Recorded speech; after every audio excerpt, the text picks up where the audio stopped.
Vous êtes sur Radio Sans Chaîne, la radio qui donne la parole à celles et ceux qui ne l'ont pas. Bonjour à toutes et à tous, et oui, la vie continue. Nous voici en compagnie de Jean-Luc Ardit à la technique et moi-même au micro, pour vous présenter la tisane philo d'aujourd'hui, Vincianisme 72, toujours avec notre devise « Aimer, comprendre, agir ». Aujourd'hui, je vais vous parler d'un petit livre qui ouvre de très grandes questions. Philosophie et poésie, c'est le titre, écrit en 1939 par la philosophe espagnole Maria Zambrano, publié en français aux éditions Corti.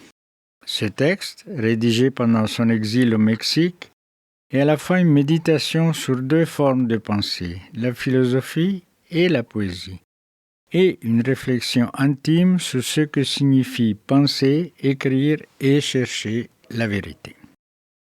Zambrano ne cherche pas à opposer la philosophie à la poésie, comme on l'a souvent fait depuis les Grecs anciens. Elle propose au contraire de les réconcilier, de les faire dialoguer. En ce faisant, elle critique en creux une figure centrale de la tradition occidentale, Platon. Mais elle ne s'arrête pas là, elle nous parle aussi d'utopie, non pas comme d'un rêve irréaliste, mais comme d'un élan vital, une quête de beauté et de totalité. Nous allons entrer ensemble dans cette pensée à la fois lumineuse et exigeante. Dès les premières lignes, Zambrano pose un constat fort. Aujourd'hui, la poésie et la pensée nous apparaissent comme deux formes incomplètes. Deux moitiés de l'homme, le philosophe d'un côté, le poète de l'autre, deux moitiés de la femme, la philosophe d'un côté, la poétesse de l'autre. Bon, la philosophie, on sait, cherche la vérité par le raisonnement, la logique, l'argumentation.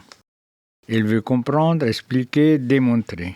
La poésie, elle, parle autrement. Elle évoque, elle suggère, elle touche. Elle ne cherche pas à convaincre, mais à faire sentir. Zambrano ne dit pas que l'une est supérieure à l'autre. Elle dit que séparées, elles nous amputent. Que l'homme entier ne se trouve ni dans la seule raison, ni dans la seule émotion. Et que pour penser pleinement, il faut peut-être apprendre à écouter les deux voix. Cette idée, aussi simple qu'elle puisse paraître, va à l'encontre d'une longue tradition philosophique et, comme j'ai dit avant, notamment de Platon.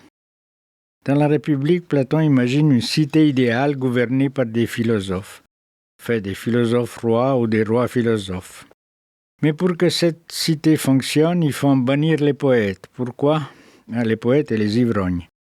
Parce qu'ils imitent les apparences, ils flattent les passions et détournent l'âme de la vérité.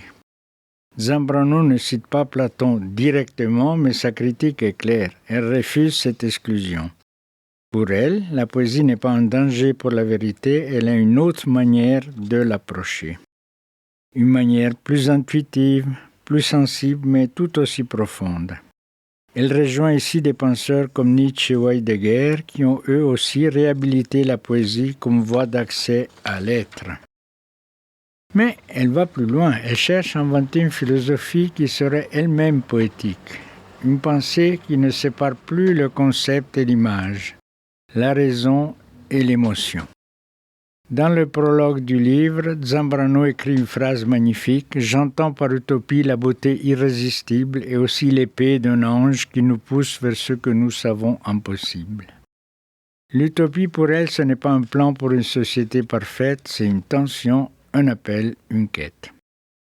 C'est ce qui nous pousse à chercher plus loin, même si on sait qu'on n'y arrivera jamais tout à fait. Et cette utopie, elle est aussi personnelle. Zambrano raconte qu'on lui disait adolescente « Pourquoi faire de la philosophie ?» et elle répond « Parce que je ne peux m'en empêcher. » Faire de la philosophie en tant que femme, en exil, dans une langue marquée par la poésie, c'est déjà un acte utopique. C'est résister à l'exclusion, à la norme, à la séparation des rôles et des disciplines. Ce qui frappe en lisant philosophie et poésie, c'est aussi le style. Le texte est né de conférences données en Amérique latine et garde cette énergie de la parole vivante. On sent que chaque phrase est habitée, adressée, presque chantée.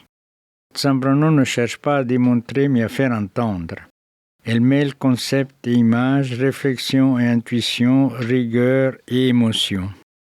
Elle invente une forme d'écriture hybride à mi-chemin entre l'essai, le poème et la prière. Et cette écriture est elle-même une forme d'utopie.